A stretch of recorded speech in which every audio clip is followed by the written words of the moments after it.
우리는 지금 에베소서 25번째 강의 시간을 함께 나누고 있습니다. 특별히 하나님의 전신갑주 시리즈를 지금 3주째 이어가고 오늘 4주째인데요. 지난 3번의 시간 동안 저희가 하나님의 전신갑주를 좀 나누었던 내용들을 잠깐 좀 정리를 해드리자면, 먼저 복음의 진리로 내 정체성을 단단히 중심을 잡는 진리의 허리띠 함께 나누었고요. 나를 정죄하는 사단의 그 참소로부터 내 마음을 지키는 뭐였죠? 의의 호심경, 하나님의 의의 호심경을 함께 나누었습니다. 그리고 지난주에는 우리가 어떠한 험한 삶의 자리에 처하더라도 그 가운데서 평강을 잃지 않게 하는 복음의 평안에 준비한 신에 대해서 함께 나누었는데, 이 세 가지 영적인 무기들을 저와 여러분의 삶 가운데서 우리가 모두가 잘 착용하게 되시기를 주님의 이름으로 축복해 드립니다. 그런데 여러분, 이 허리띠, 호심경, 이 신발, 이 세 가지에는요 한 가지 공통점이 있습니다. 무슨 공통점이냐 하면, 이 세 가지 무기는 우리가 군인이 되는 순간, 즉 하나님의 자녀가 되는 그 순간에 자동적으로 우리에게 지급되어지는 기본 복장이라는 것입니다. 이것은 우리가 굳이 애쓰지 않아도 우리가 하나님을 우리의 주로 시인하고 우리가 예수 그리스도를 영접함으로 하나님의 자녀, 하나님의 백성이 되는 그 순간, 우리 아버지 되시는 하나님, 우리 왕 되신 그 주님께서 우리 삶 가운데 기본적으로 허락해 주시는 것이 바로 정체성이고, 하나님의 의의 보혈로 덮어주시는 칭의의 은혜이고, 그리고 더 나아가서 하나님의 참된 평강, 성령님이 우리 가운데 내주하심으로 인해서 임하는 참된 샬롬이라고 하죠. 그 평강을 우리에게 주시는 것, 이것은 우리가 의도하지 않아도, 우리가 원하지 않아도 하나님의 자녀가 되는 모든 사람들에게 하나님께서 기본적으로 주시는, 쉽게 말해서 군인에게는 기본적인 군복, 복장이라는 것입니다. 그래서 영어 성경을 보면요, 이 세 가지 무기는 다 have, 이 가지다라는 이 동사의 현재 분사형인 having이라는 단어를 함께 쓰고 있는데요, 그러니까 이미 가지고 있는 상태다라는 뜻을 의미하는 것입니다. 그래서 이 세 가지 무기는 다 having이라는 단어를 사용함으로 인해서 이미 예수님을 믿는 순간 우리가 다 가지고 있는 것을 의미하는 단어, 이러한 상태를 나타내는 말로 기록하고 있어요. 그러니까 이것은 내가 열심히 노력해서 얻는 것이 아니라 예수님을 믿는 순간 은혜 안에서 우리에게 자동적으로 지급되어지는 기본 무기들이다라는 것이겠죠. 여러분, 우리는 이미 하나님의 자녀의 정체성을 가지고 있는 하나님의 백성인 줄 믿습니다. 그리고 우리는 이미 하나님의 의의 옷을 입은 자인 줄 믿습니다. 그리고 마지막으로 우리 안에는 이미 세상이 줄 수 없는 참된 평안이 여러분 안에, 우리 안에 다 있다는 사실을 여러분 꼭 믿으시기를 주님의 이름으로 축복해 드립니다. 이것이 너무너무 중요해요. 왜냐하면 우리가 하나님을 믿고 나서도 사실은 순간순간 내가 진짜 하나님의 자녀일까라는 이 정체성의 흔들림들 우리가 많이 경험하게 되고, 또 순간순간 내가 나의 의로 살아가려고 하다 보면 죄책감과 정죄감으로 인해서 자꾸만 무너지는 마음들, 내가 하나님의 의로운 자녀가 아니라는 생각들을 자꾸 하게 됩니다. 이게 성도라 하더라도 우리의 삶에 이러한 원수의 공격들이 너무나도 많죠. 또 우리가 상황과 환경으로 인해서 순간순간 자꾸 상황과 환경으로 흔들리는 마음, 두렵고 떨리고 무너지는 마음들 너무 가지기가 참 쉬운데, 이 세 가지가 이미 우리에게 주신 하나님의 은혜라는 것을 우리가 꼭 붙들고 있는 것만으로도 우리가 이 세상을 살아갈 때 얼마나 이게 놀라운 우리의 힘과 능력과 위로가 되는지 모릅니다. 그래서 이 세 가지 무기를 꼭 여러분이 이미 가지고 있는 이 무기를 잘 간직하고 흔들림 없이 붙들게 되는 저와 여러분 되시기를 축복해 드립니다. 자, 그런데 오늘 우리가 다룰, 이제 오늘부터 네 번째 무기인 방패부터 이제 이후에 다룰 투구와 검, 이렇게 6가지를 함께 나눌 텐데요, 앞으로 나누는 이 세 가지 무기는 우리가 이전에 나눴던 세 가지 무기와는 조금 다른 종류의 무기입니다. 오늘 본문 16절 말씀을 다시 한번 읽어볼까요? 함께 읽겠습니다. 시작. 모든 것 위에 믿음의 방패를 가지고 이로써 능히 악한 자의 모든 불화살을 소멸하고. 여기서 가지다라고 하는 것은 앞에서 이야기하고 있는 이미 갖추고 있는 상태를 의미하는 having이라는 단어를 쓰고 있지 않습니다. 이 16절 상반절부터 시작해서 이어지는 세 가지 무기는요, 이 전쟁이 시작되면 이미 나에게 자동적으로 주어진 게 아니라 내가 의지를 가지고 실제로 그 앞으로 뚜벅뚜벅 걸어가서 그 무기를 딱 의지적으로 집어들어야 되는, 취해야 하는, 그래서 영어로는 take 동사를 써서 taking이라는 단어를 사용하고 있어요. having이 아니라 taking이라는 것입니다. 내가 의지를 가지고 집어드는, 이후에 이 세 가지의 무기가 다 이 taking을 통해서 의지적으로 우리가 취해야 하는 것, 우리가 취하지 않으면은 자꾸 이것을 붙들지 않으면 놓칠 수밖에 없는 것을 이야기를 하고 있는 것이죠. 그러니까 앞에서 언급한 진리의 허리띠, 의의 호심경, 그리고 평안의 신은 영적 군사의 기본 복장으로 우리가 예수님 믿는 순간 자동적으로 얻게 되는 확고한 신분과 우리가 서 있는 토대라면, 반면 오늘부터 나눌 이 믿음의 방패와 구원의 투구, 그리고 성령의 검은 영적 군사의 실제적인 전투 무기로서 사단의 공격에 맞서서 우리가 능동적으로 취해야 되는, 가져야 하는 이 선택의 행위를 의미하는 무기들이 바로 이 세 가지 무기입니다. 사랑하는 여러분, 저는 이 말씀이 우리에게 굉장히 중요하고 분명한 의미를 준다고 생각합니다. 여러분 가만히 한번 생각해 보십시오. 이 하나님이 얼마든지 사단을 단번에, 사단의 권세를 단번에 무너뜨릴 수 있는 능력과 권위가 우리 하나님께 있는 줄 믿습니다. 아멘입니까? 하나님께서 예수 그리스도를 십자가에 독생자를 내어주시고 죽기까지 순종하시면서 우리의 모든 죄를 다 이미 사해 주셨어요. 그러면 사실 거기에서부터 끝을 내버리면 되는데 하나님은 그렇게 하지 않으셨습니다. 예수 그리스도의 보혈로 인해서 십자가에 못 박히는 순간 사단의 모든 권세들을 다 무마시켜버리고 사단의 모든 괴계를 다 멸망시켜버리면 더 이상 우리는 뭐 영적인 전쟁을 할 필요가 없는 그런 상황이 되는 거잖아요. 근데 하나님이 그렇게 하지 않으셨다는 거예요.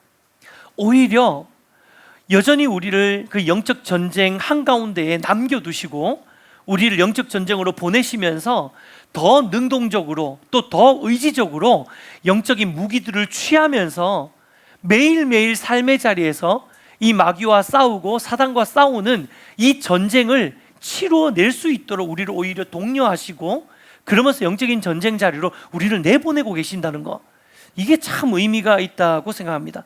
여러분, 하나님이 왜 이렇게 하시는 걸까요? 그냥 예수님이 십자가에 딱 달리시고 모든 죄를 다 사해 주시고 모든 마귀의 괴계를 다 물리치신 다음에 땡! 끝! 이러면 되는데 왜 그렇게 하지 않으셨을까요? 왜 여전히 남아있고 왜 전도라는 미련한 것, 선교라는 미련한 일을 통해서 계속 복음을 전하게 하시고 왜 우리는 이제 하나님 나라 가는 그날까지 우리에게 남겨진 이 삶의 자리에서 하루하루 이렇게 치열하게 하루하루 힘들게 살아가는 걸까요? 어제 제 조카가 어제 대구에서 결혼을 해서 결혼 예식에 이제 참여도 하고 또 축가도 이제 부탁을 해서 제가 이제 아이들 저희 다준이는 어제 야구 대회를 했거든요. 그래서 저희 다인이하고 다솜이하고 저희 아내랑 넷이서 대구 먼 길을 이제 운전해서 왔다 갔다 하는데 갔다가 돌아오는 길에 저희 다솜이가 5살 저희 막내가 이런 이야기를 하더라고요. 아빠 내일 뭐 해? 이러는 거예요. 예배인교회 가지. 그러니까 내일 예배인교회 또 가고 그 다음날 또 어린이집 갔다가 그 다음날 또 어린이집 갔다가 그 다음날 또 어린이집 갔다가 이러면서 지 나름대로 어린이집 날 가는 날을 약 세는 거예요. 그 다음에 또 예배인교회 갔다가 뭐 이러면서 막 이야기를 하는 거예요. 여러분 5살도 인생의 비밀을 깨달은 거예요. 인생은 참 똑같은 거 하면서 이게 피곤하구나. 5살부터 이제 그걸 벌써 깨달았다는 게 제가 시구섰는데 인생이 이런 거거든요. 그냥 예수님이 십자가에 딱 못 박히시고 땡 하면 끝났으면 얼마나 좋았겠습니까? 그런데 이 치열한 영적인 매일매일의 삶을 우리에게 살게 하시는 거예요. 왜 이렇게 하시는 걸까요? 그것은 하나님이 우리를 구원하시고 하나님의 자녀를 삼아 주셨지만 단지 우리를 단순히 그냥 보호만 받는 어린 아이와 같은 존재로서 하나님 나라에 데리고 가기를 원하지 않으신 거죠. 하나님은 영적 전쟁을 통해서 우리가 훈련받고 싸워내면서 장성한 하나님의 사람으로 성장해 가면서 예수 그리스도를 점점 닮아가도록, 그리고 그 안에서 하나님과 함께 이 전쟁을 치러내는 이 영적인 스토리를 만드시는 겁니다. 하나님과 함께 이 땅 가운데 살아가면서 성령님과 함께 동행하면서 또 날마다 치열하게 몸부림치면서 때때로는 실패하기도 하고 때때로는 성공하고 승리를 경험하면서 점점점 자라가는 것이죠. 그러면서 이 땅의 모든 정말 안개와같이 짧은 인생이지만 이 인생을 살아내는 모든 하루하루의 삶의 스토리들이 쌓이면서 우리가 하나님을 더 알아가고 하나님을 더 이해하고 예수 그리스도를 더 닮아가고, 그 후에 우리가 천국에 갔을 때 하나님과 또 예수님과 함께 나눌 수 있는 많은 이야기들을 가지고 그 스토리를 가지고 하나님 앞에 오기를 원하시는 것, 이게 하나님의 마음이 아닐까 생각을 해봅니다. 그러니까 영적 전쟁은요, 단순히 사단과의 싸움터가 아니라 하나님이 우리를 연단시키시고 훈련시키시고 성장시키시는 일종의 훈련장이다라는 사실을 우리가 기억하셔야 됩니다. 그래서 야고보는 야고보서에서 이렇게 말씀하고 있습니다. 야고보서 1장 2절 4절 말씀, 2절부터 4절까지 한번 읽어보겠습니다. 함께 읽겠습니다. 시작. 내 형제들아, 너희가 여러 가지 시험을 당하거든 온전히 기쁘게 이기라. 이는 너희 믿음의 시련이 인내를 만들어내는 줄 너희가 알미라. 인내를 온전히 이루라. 이는 너희로 온전하고 구비하여 조금도 부족함이 없게 하려 함이라. 아멘. 오늘 말씀을 통해 이미 우리에게 주어진 기본 복장에 여러분 안주하지 마시고, 날마다 우리 삶 가운데 하나님께서 또 우리에게 허락하시는 크고 작은 영적인 전쟁들이 있잖아요. 그 전쟁들을 그냥 무기력하게 살아가는 것이 아니라 나는 구원받았는데 이러면서 그냥 하루하루의 영적인 전쟁에 별 관심을 두지 않고 살아가는 그런 인생이 아니라 더 능동적으로, 더 적극적으로 이 영적 전쟁에 잘 무장함으로 인해서 오늘 이 야고보서 말씀처럼 더 온전한 그리고 강한 영적 군사로 훈련받고 자라나는 저와 여러분 되시기를 주님의 이름으로 축복해 드립니다. 자, 그런 의미에서 오늘은 우리가 취해야 할 이 실제적인 전투 무기의 첫 번째 무기죠, 이 믿음의 방패를 함께 나눌까 합니다. 당시 로마 군인들은 두 종류의 방패를 사용했어요. 이 이미지에서 보시는 것처럼 하나는 동그랗고 조금 작은 소형 방패이고 하나는 네모랗고 큰 방패죠. 이 동그랗고 조그만한 이 둥근 방패는 이 아스피스라는 이름이 붙여진 방패인데요, 약 90cm 정도의 크기입니다. 그래서 딱 들고 다니기가 좋은, 그래서 보병들이 한쪽에 팔에 끼우거나 어깨에 걸치고 이렇게 가면서 싸우면서 하는 이 방패가 바로 아스피스라는 쉽게 이동할 수 있는 방패입니다. 반면 일반 보병들이 아니라 군단이 사용했던 투레오스라는 방패가 바로 저 네모란 방패인데요, 이 방패는 로마군의 정규군인 로마의 군단병들이 사용했던 아주 큰 방패입니다. 제가 만들어 봤습니다. 네, 실제로 보여드리려고. 자, 이거 제가 완전히 열의를 하지 않습니까? 그렇죠? 실제 크기로 제작된 방패입니다. 실제 크기입니다. 80cm이고 120cm. 로마 군단에, 물론 이 만들다 보니 제가 기술이 없어가지고 반대로 휘어지긴 했지만 이렇게 휘어져야 되는 게 맞거든요. 이렇게, 네, 이런 식으로 휘어져 있는, 예, 이게 바로 투레오스라는 로마 군단의 방패입니다. 이 투레오스라는 방패는 영화 같은 데 보시면 여러분 아마 많이 보셨을 거예요. 로마 군인들이 다 이거를 쫙 서로 연결한 다음에 이렇게 막 적군을 향해서 막 나가죠. 그러면서 거북이 전술이라고 하는데 방패와 방패가 이렇게 연결되면서 같이 가는 겁니다. 이렇게 막는 거죠. 네. 그리고 이렇게 막기도 하죠. 위로. 예, 그러면서 지붕을 만들기도 하고 앞에 막기도 하고 옆에 이렇게 맞기도 하면서 전쟁을 치렀던 무기, 이게 바로 투레오스라는 방패인데요. 보시다시피 몸의 굉장히 상당 부분을 가릴 수 있는 아주 큰 방패입니다.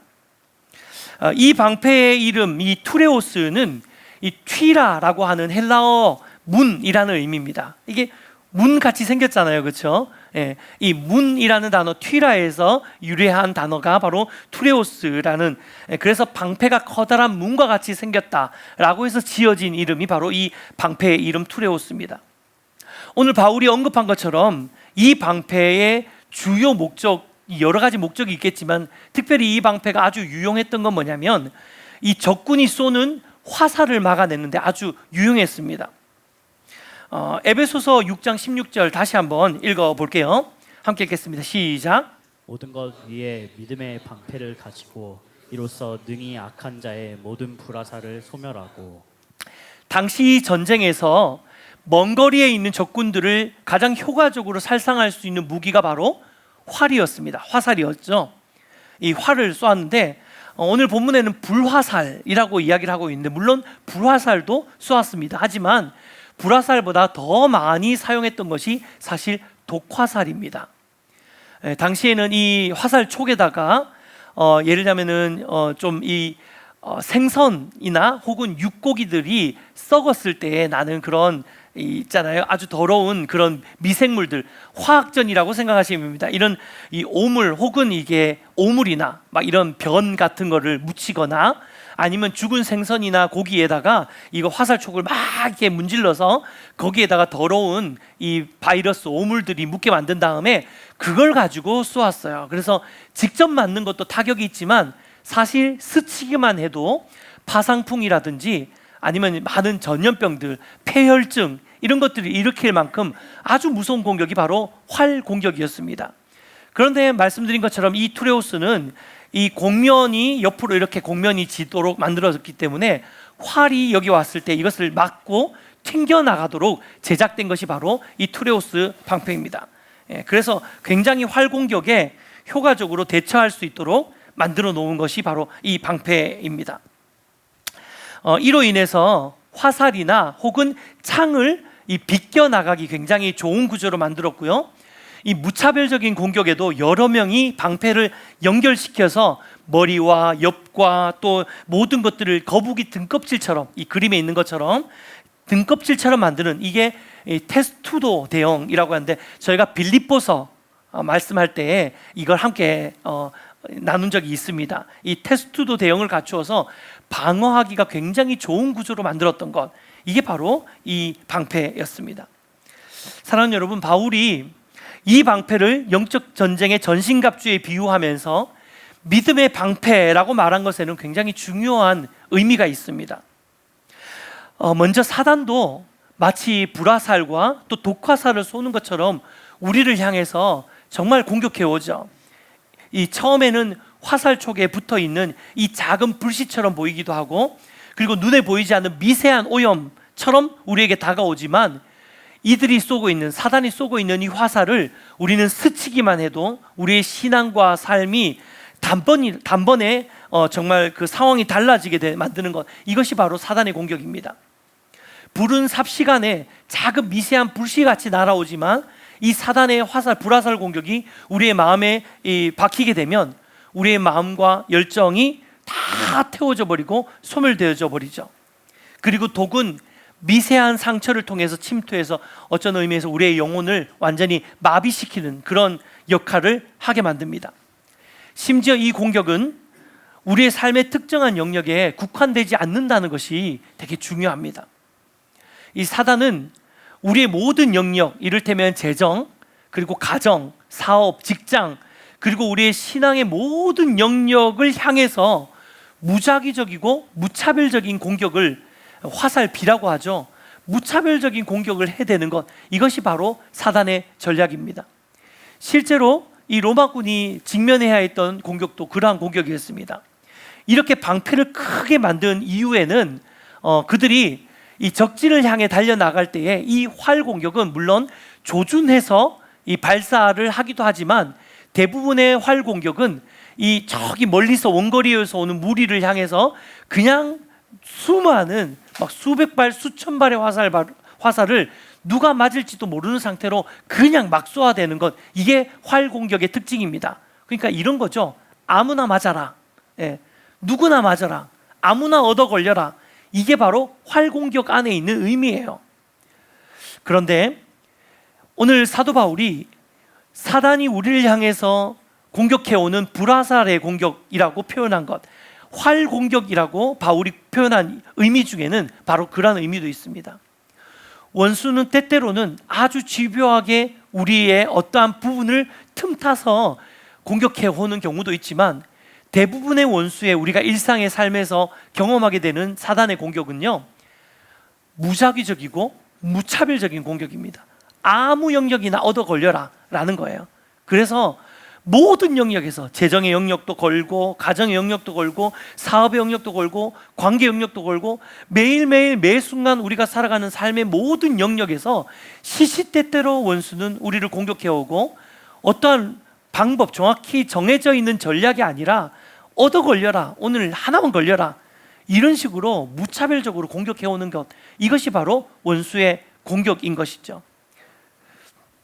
그래서 어느 한 취약한 틈이 얻어 걸리는 순간에 원수는 그 지점을 향해서 거침없이 자비 없이 집중 포화를 퍼붓기 시작하는 것입니다. 이처럼 사단의 공격은 치밀하고 무차별적입니다. 그래서 우리에게는 이 모든 영역을 보호할 수 있는 이런 투레오스와 같이 우리 전신을 다 보호할 수 있는 믿음의 방패가 필요한 것입니다. 자, 그렇다면 이제 우리는 이 믿음의 방패, 영적 투레오스의 방패를 실제로 우리가 어떻게 사용해야 되는지 이 세 가지로 짧게 좀 나누었으면 좋겠는데요. 믿음의 방패를 활용하는 첫 번째 활용법입니다. 먼저 변함없는 하나님의 신실하심을 여러분 삶 가운데 앞세우셔야 합니다. 여러분, 믿음의 방패를 드는 것은요, 내 믿음이 얼마나 강한지를 증명해내는 것이 아닙니다. 만약 우리가 들고 있는 이 방패가 내 믿음이 얼마나 강한지를 이 사단에게 증명해내는 그런 방패로 여러분 사용하신다면 이 방패는 너무나도 쉽게 깨지고 무너지게 될 것입니다. 따라서 우리가 붙들어야 하는 믿음의 방패는 나를 향한 하나님의 변함없으신 신실하심에 기대는 방패여야 하는 것입니다. 이 투레오스라는 단어가 문에서 유래했다라고 말씀을 드렸는데요, 이 믿음은 내가 만든 작은 방어막이 아니라 하나님의 약속, 변함없는 하나님의 말씀이라는 그 거대한 성벽 안으로 들어가는 은혜의 문과 같은 것입니다. 그래서 믿음의 방패를 가지라라고 하는 것은 하나님의 말씀, 절대로 변하지 않는 하나님의 언약을 붙들고 그 언약 뒤에 숨어라. 내 믿음의 어떠함이 아니라 변하지 않는 하나님의 약속의 말씀 뒤에 숨어라 라는 것을 의미하는 것입니다. 실제로 우리 성경 연구 과정에서도 우리가 1권에 가면 1권에서 하나님의 약속을, 모든 상황과 환경에 필요한 하나님의 약속을 성경에서 찾아보는 그런 수업이 있어요. 이 수업을 하면 재정의 영역에서 막혔을 때, 외로움을 느꼈을 때, 불안할 때, 자녀가 문제를 일으켰을 때, 그런 모든 경우들에 정말 필요한 하나님의 약속의 말씀을 다 찾아서 적어보는 그런 시간들이 있는데, 바로 그것입니다. 우리가 원수의 공격 앞에서 가장 먼저 이 믿음의 방패를 들고 나간다는 건 뭐냐면, 내 믿음의 어떠함이나 내 상황이나 내 생각이 아니라 항상 원수가 공격해 올 때에 하나님의 말씀으로 방어하고 하나님의 언약을 앞세워서 방어하라라는 것을 의미하고 있는 것입니다. 그래서 이 방패의 핵심은 나의 어떠함이 아니라 그 방패 자체가 얼마나 크고 견고한가에 있습니다. 내가 아무리 연약하다 하더라도 하나님의 신실하심이라는 이 거대한 문과 같은 이 방패 뒤에 우리가 엎드려 서 있기만 해도 그 어떤 화살도 우리를 해치지 못하게 될 줄 믿습니다. 두 번째 믿음의 방패에 활용할 수 있는 두 번째 방법은요, 우리 삶의 전 영역에서 영적인 와이파이를 켜는 것입니다. 원수는 우리 삶의 모든 영역에 무차별적으로, 무작위적으로 화살을 쏘아댄다라고 말씀을 드렸죠. 바로 이렇게 원수가 공격해 올 때 우리는 재빨리 믿음의 방패를 들기 위해서 우리에게 필요한 것이 있습니다. 그것은 뭐냐면 영적으로 빨리 반응할 수 있는 영적인 민감함이에요. 민감함. 분당 우리 교회 이찬수 목사님이 에베소 강해를 하면서 이 부분을 와이파이 믿음이라고 표현을 하시더라고요. 이게 제가 굉장히 인상적이어서 오늘 조금 차용을 했는데요. 와이파이 믿음. 그러니까 와이파이라는 것은 와이파이가 어떠한 장소에 가도 연결되어서 기능을 발휘하는 거잖아요. 우리의 믿음도 이 교회라는 울타리를 넘어서서 삶의 모든 사각지대에 하나님께로 연결되어야 된다는 것을 의미하는 게 바로 이 와이파이 믿음이라고 이야기를 하고 있습니다. 따라서 우리는 일상의 모든 삶의 순간 가운데 영적인 주파수, 이 영적인 와이파이를 항상 켜놓고 언제든지 어떤 영역이든지 하나님과 우리 주파수가 연결되어질 수 있도록 하나님께 맞추는 영적인 민감함이 우리 안에 있어야 한다는 것입니다. 그렇게 영적으로 민감하게 깨어 있을 때에 사단의 공격을 즉시 알아차릴 수 있는 것입니다. 화살이 내 삶을 부패시키기 전에 이 믿음의 방패를 즉시 들어올릴 수 있는 것이죠. 축복하는 것은 우리 모든 성도님들의 삶 가운데 하나님께서, 성령님께서 영적인 민감함을 많이 부어주셔서 때때로 원수가 여러분의 삶을 공격하고 여러분의 틈을 틈타서 화를 쏘아대려고 하는 그 순간에 지금 화살 공격이 날아오고 있구나라는 것을 즉시 알아차릴 수 있는 그런 민감함이 저와 여러분 안에 있기를 주님의 이름으로 축복해 드립니다. 마지막으로 이 믿음의 방패의 세 번째 활용법인데요, 함께 방패를 맞대어서 승리하셔야 합니다. 말씀드린 것처럼 로마의 군단병들은 이 방패와 방패를 서로 연결하는 거북이 대형을 만드는 이 테스투도 전법이라는 테스투도 전략을 흔히 자주 사용했습니다. 이런 테스투도가 만들어졌을 때 이 그림에서 보시는 것처럼 이 테스투도의 전략은 그 어떤 사방으로 다 에워싸서 어떠한 원수의 공격이 뚫지 못하도록 만드는, 이를테면 이들이 성 밖에 나와서 아무리 넓은 평지에서 싸움을 한다 하더라도, 다 오픈되어 있는 공간에서 싸움을 한다 하더라도 이들이 서로가 맞대어서 이 방패가 맞대는 순간 이것이 작은 성이 되는 것입니다. 작은 요새가 되는 거예요. 무엇도 뚫을 수 없는 견고한 움직이는 요새가 되게 만드는 것, 이게 바로 테스투도 전략이었습니다. 우리가 2주 전에 의의 호심경 이야기 함께 하면서 우리가 의의 호심경도 중요하지만 결국은 옆에 서 있는 한 성도 한 성도들이 함께 묶여져서 싸울 때, 우리가 홀로 싸우지 않고 한 공동체로 믿음의 싸움을 싸울 때 이것이 진정한 승리의 비결이 된다라는 말씀을 드렸는데, 그것이 실제적으로 눈에 보이는 것들이 바로 이 테스투도 전법이라는 것이죠. 여러분, 사단은 우리가 공동체에서 떨어져 나와서 한 사람이 고립되기를 굉장히 기다리고 있습니다. 우리가 이렇게 함께 공동체로 예배를 드리고 있지만 사단이 정말로 원하는 것은 누구라도 그 공동체에서 빼내서 혼자 싸우도록 만드는 것, 이것이 사단이 가장 좋아하고 즐기는 일입니다. 왜냐하면 혼자서는 사방에서 날아오는 화살을 다 막을 수 없기 때문입니다. 그래서 전도서 4장 12절은 이렇게 말씀하고 있습니다. 함께 읽어볼까요? 시작. 한 사람이면 패하겠거니와 두 사람이면 맞설 수 있나니 세 겹줄은 쉽게 끊어지지 아니하느니라. 여러분, 내가 지쳐서 방패를 놓치려고 할 때에 옆에 형제가 같이 함께 막아주고, 또 내 기도가 약해질 때에 옆에 자매가 함께 기도해 주면서 내 머리를 덮어주는 것, 이 연합이야말로 우리가 진짜 사단과의 영적 전쟁 가운데 승리할 수 있는 놀라운 비결이라는 것을 우리가 꼭 기억하시기를 주님의 이름으로 축복해 드립니다. 말씀을 맺겠습니다. 사랑하는 예배인교회 성도 여러분, 원수는 지금도 저와 여러분의 삶의 빈틈을 찾아서 무차별적인 집중 포화를 날리고 있습니다. 하지만 우리는 두려워할 필요가 없습니다. 왜냐하면 우리에게는 모든 불화살을 소멸시킬 수 있는 그리고 모든 독을 막아낼 수 있는 바로 이 믿음의 방패 예수 그리스도가 있기 때문입니다. 오늘 나눈 말씀을 기억하면서 나를 지키는 하나님의 신실하심을 여러분 신뢰하시기를 축복해 드립니다. 또한 삶의 모든 현장에서 영적인 민감함으로 깨어서 언제든지 우리를 향해서 공격해오는 이 원수의 공격들 앞에서 우리가 잘 막아서시는 저와 여러분 되시기를 축복해 드립니다. 그리고 마지막으로 무엇보다도 우리가 공동체 안에서 믿음의 지체들과 뜨겁게 연합하면서 여러분 함께 우리가 싸워내는 것입니다. 나 혼자서 영적 전쟁을 치르는 것이 아니라 특별히 우리 셀별로 또 혹은 여러분이 우리 공동체 안에서 함께 훈련받고 있는 동역자들과 함께 하나가 되어서 이 공격을 막아낼 때에 훨씬 더 효과적으로 훨씬 더 효율적으로 영적 전쟁을 치루어내게 될 줄 믿습니다. 그때에 우리는 능히 악한 자의 모든 공격을 소멸하고 또 하나님이 우리에게 원하시는 그 장성한 분량에 이르는 군사로 서게 될 줄 믿습니다. 이 승리가 저와 여러분의 삶 가운데 가득하게 되시기를 주님의 이름으로 간절히 축원합니다.